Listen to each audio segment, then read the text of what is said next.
ধৰ্মৰ অকণিহঁত মই আজি তোমালোকক দুটামান জানিবলগীয়া কথা কওঁ, শুনিবা দেই।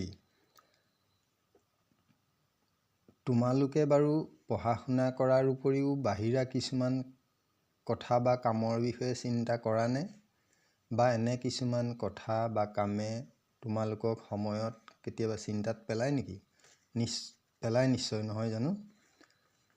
মা দেউতাৰহঁতে প্ৰায়ে হয়তো তোমালোকে কোৱা শুনিছা যে ধৰ্মত চলিবা, নাইবা ধৰ্মীয় কাম কৰিবা, অন্যায় নকৰিবা বা হিংসা নকৰিবা ইত্যাদি।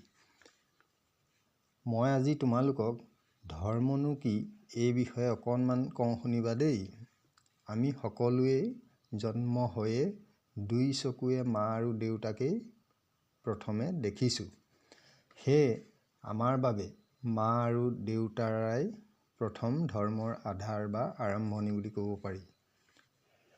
মা দেউতাৰ কথা মতে চলাটোৱেই হ'ল ধৰ্ম, অমতে চলাটোৱেই বা মা দেউতাৰ মতে নচলাটোৱেই হ'ল অধৰ্ম। গুৰুৰ মতে চলা, সমাজৰ মতে চলা, অন্যায় আৰু হিংসাৰ বিৰুদ্ধে মাত মতা, সকলোবোৰ নৈতিক কাম মানি অনৈতিক কামবোৰ বাদ দি জীৱনটোক আগুৱাই লৈ যোৱাটোৱেই হ'ল ধৰ্ম। বিশেষ আৰু নকওঁ। শেষত তোমালোকক সকলোকে এটা অনুৰোধ কৰিব খোজোঁ যে তোমালোকে সদায়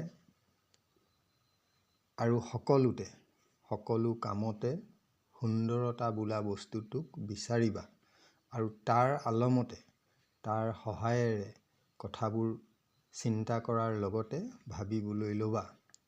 তেতিয়া সকলোবোৰ সুন্দৰ হৈ পৰিব।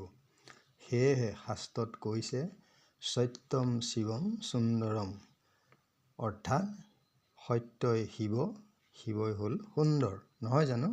ধন্যবাদ দেই।